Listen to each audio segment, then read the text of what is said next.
chased Leaki with the blue futon. And the second Sundance premiere movie was the worst person in the world. Was this person the worst person in the world, or was it more of a, you're just an okay person, but just with weird tendencies?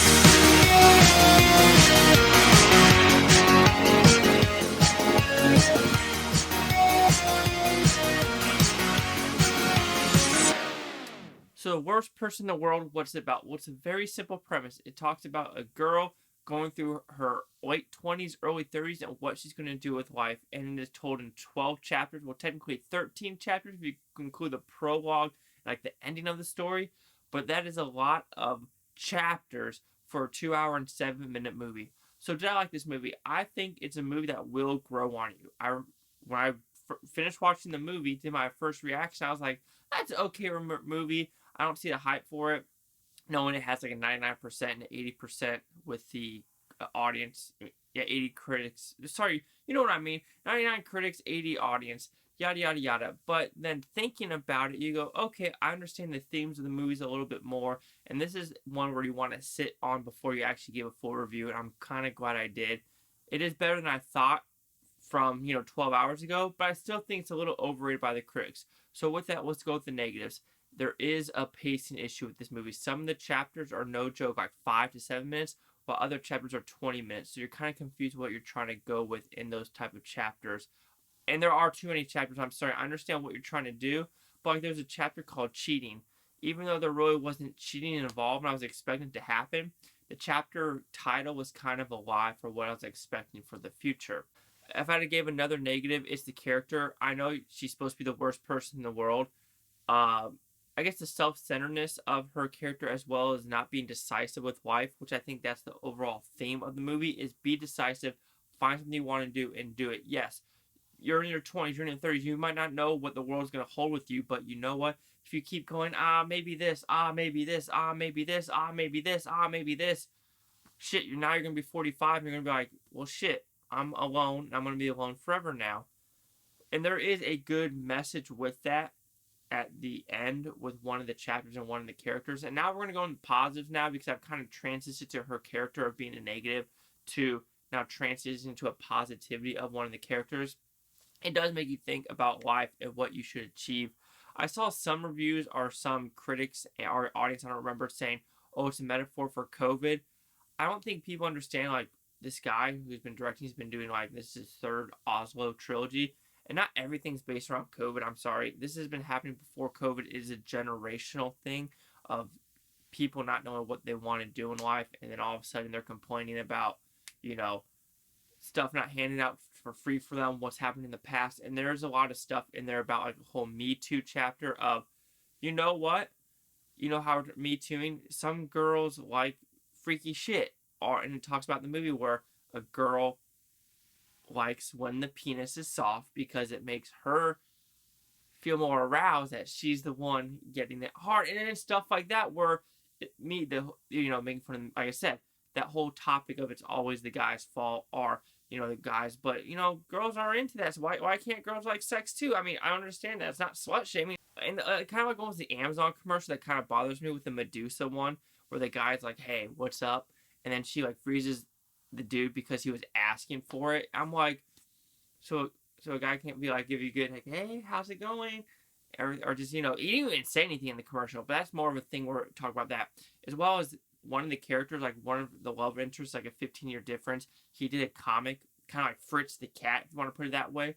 And then we're in a world where, like, it seems like, even though he made, like, an off-color comic book, and that's supposed to be underground, just supposed to be just nasty and everything like that, that's the nature of it. You don't have to read it. You don't have to watch what this guy created. So why are you offended by something you don't have to see? And there is stuff like that as well, where we're in this today's society of you always have to be offended by something that happened in the past. Kind of like I said, zombified by Ronnie Radke. It's like they're canceling from you something you said 10 years ago. And why? It's something that happened 10 years ago. A person can change. Or you know what? Happened 10 years ago. Why are you offended by it? You weren't offended. Why did it take you 10 years to be offended? What the fuck? And so it brings up stuff like that. And then, like, with her, I think the dialogue is the one that actually makes you think about this movie the most. Even though it goes into weird characters or choices, like the mushroom scene was a little awkward for me. and then a scene where they talk about someone's great granddaughter and great great great great great great great great. Actually, the more I think about that, just talking it with you guys, I think they're talking about how back in the day the life expectancy was 35, and now we're in the 90s. So when your life expectancy is 35, you don't have the luxury of saying at 29, oh, what do I want to do when I grow up? Well, because you're going to die in 6 years. That's the life expectancy. So I think this is more of a thing of decide what you want to do, because you know what? Life comes at you fucking fast. Cancer, death, random shit could happen to you. So kind of have a plan and everything like that. And with that character choice, I don't think you're supposed to like her as a whole throughout the thing, because there's also another scene where the second boyfriend in this, he works at a coffee shop, she works at a bookstore, and she's mad at him for only working at a coffee shop, even though she's been only working at a bookstore. And I don't know how she can't not see that in herself, where she's in the same rut as him, so why are you taking it out on him, and why aren't you doing something about it? So anyway, The Worst Person in the World, it is a good movie overall. I enjoyed what was on screen. I enjoyed the message as a whole. I think a lot of people are going to interpret this differently. I am interpreting it as find something in your life, find a passion and do it, be decisive, but do not wait. If you're 30 and you're like, fuck, I don't know what I want to do, well, it's time to be like, I might not want to do that, but you know what? That might lead to something better for the future. And that's just my take for it. So the worst person in the world will receive a 4 out of 5 with Futons, which equals at 80%.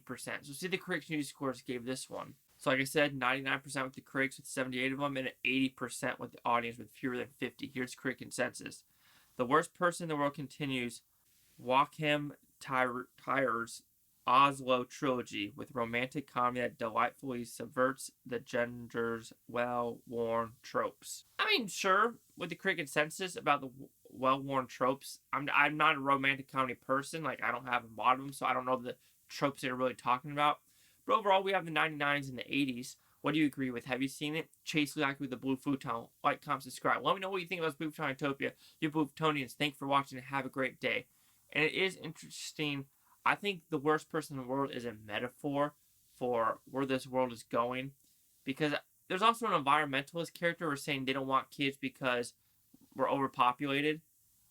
That's not the case anymore. We're actually, with everyone dying recently and, you know, people having less kids as a whole.